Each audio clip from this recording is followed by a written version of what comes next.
Hey everyone, it's Richard Payne here from Halifax Homes and Lifestyles at Keller Realty and Danielle Hardie of Danielle Hardie Mortgages.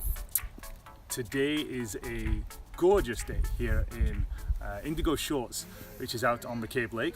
There is McCabe Lake.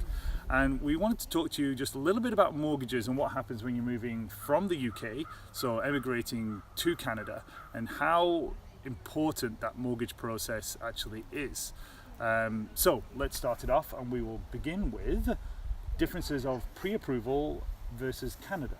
Okay, so there's not really a pre-approval when you're coming from the UK. True. Reach out to me.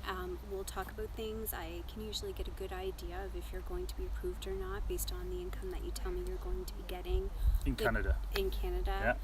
The job that you'll be having, any debts that you may have remaining in the UK. Yeah. I can give you a pretty good idea, but we can't pre-approve and hold a rate True. until you're here and you put an offer in on a property. Yeah, and that's a little bit about the fact that you need to be actually a permanent resident in Canada or have a visa in Canada, some way of actually allowing you to be in Canada before we can get those details. So, two options then. Mostly two options. People coming here, they either have a job or maybe you don't have a job. So let's have a look at mortgages with a job. So, offer. Yeah, if you have a job and you're moving here, if it's in the same profession, same industry, you already have the offer, that's the reason why you're moving here, then typically we can get you approved and you can purchase as soon as a month after being here. If you don't have a job lined up and you're coming here, maybe switch industries, then you may have to wait until you're done your probationary period, which could be 3 months to 6 months in Canada. Yeah, so that's quite a long time, obviously, when you're looking at renting a property here versus actually buying, because one thing that we know is that a lot of people like to move to one area, get the kids in school, get settled and start a new life. So that's a little bit of a challenge. So now talk to us about if you don't have a job. If you don't have a job Yeah. and you're moving here, then like I said, you have to kind of wait that 3 to 6 months. Yeah.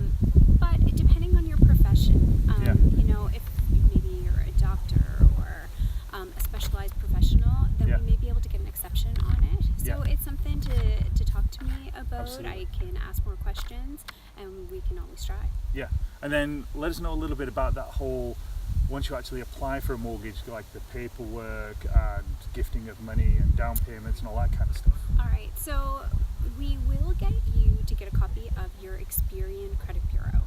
Back in the UK. Right, from the UK, but not until you're here. And to the point where you're putting an offer on the property. And the reason being is it does have to be up to date, usually within about 30 days. And the other part of that is we want to see any debts that you may have paid off in the UK. So you want to be able to keep receipts. If you're selling a vehicle and you had a car loan, you want to keep documents of the fact that you sold it, who you sold it to, that you've paid off the loan, and also we want to know where your down payment came from. Yeah, that's key, really key. So you have to have a minimum of 5 to 10% from your own resources. And own resources can mean you've been saving the money in an account, maybe you've sold your home and that's where your down payment is coming from, and we would look at proof of that through the solicitor's office with the trust ledger, and we'll be able to look at using that. Maybe you were lucky enough that some family gave you money.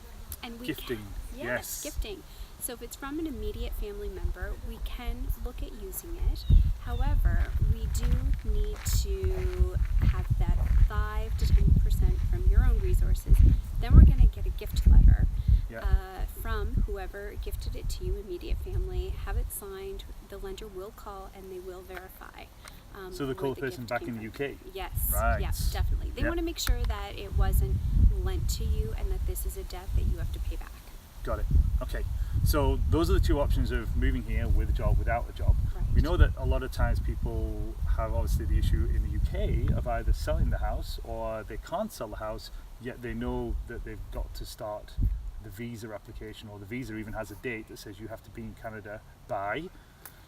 So what happens if I haven't sold my house in the UK? So if you haven't sold your house, again, it depends. Maybe you can still purchase another property in Canada if you have affordability. So we're looking at your total debt service ratios. And that basically means you can afford to pay fund the home here in Canada and all debts that you have based on your new income. So maybe you've decided that you don't want to sell the home in the UK and you're going to rent it out. Then we're going to need to make sure that we have a copy of the lease agreement and that it pays for itself.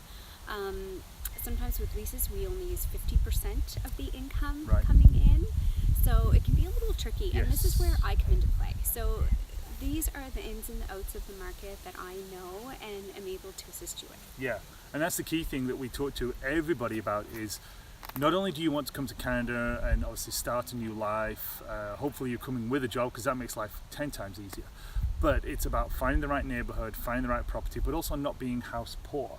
It's not about, you want to enjoy this kind of stuff behind us and the glorious sunshine, of course, why wouldn't you? Beautiful area. Always beautiful, yeah. We picked the right day. What can we say? We picked the right day. But it's about enjoying yourself when it's here. So you don't want to kind of shoot for the stars and go for the amazing property when you kind of look at the overall situation and go, okay, we're going to be house poor. It might be in a great neighborhood, great schools, great everything, but if you kind of really running the risk of being too tight in terms of your debt service ratios that you got to pay, well, it's kind of going to be hard for two reasons. Number one, personally, because that's a tough situation to be in, but also that debt service ratio, you want to basically be as low as possible here in Canada because it's a new life, it's a new start. Exactly. So you're going to want to reach out to Richard, find out about the different areas that you may want to live in, and reach out to myself, and I'll be able to tell you all the documents to keep on hand, when we're going to need it, and then when you come here on your house hunting trip, we like to meet with you. Absolutely. And we'll take you out for coffee. It's okay, we got it.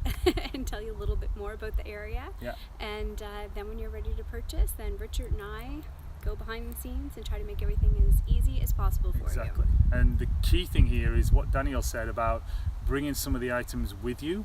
Don't put them in the container. Keep all the paper documents in a folder. Bring it on the carry-on so at least you've got access to it immediately, because who knows when that container is going to turn up. It can take 4 to 6 weeks depending where you're coming from, so that could be a bit of a challenge. But the key thing we're trying to get to here is you've just got to deal with the right people, the right situations, and that's where we come in, because we can handle it all from start to finish. We've done it 7, 8 times so far. Got lots of experience. Worked a couple of miracles, which is why Danielle's here. It's usually not me that works the miracles, it's Danielle that has to work the miracles. So details are coming up, but if you want anything from us or you're going to get in touch with us, we'll give you all the details. And don't forget, we're just here to make things as simple as possible for you. Yes. Thanks for having me, Richard. There you go. Okay, stay tuned, we'll get you on the next one.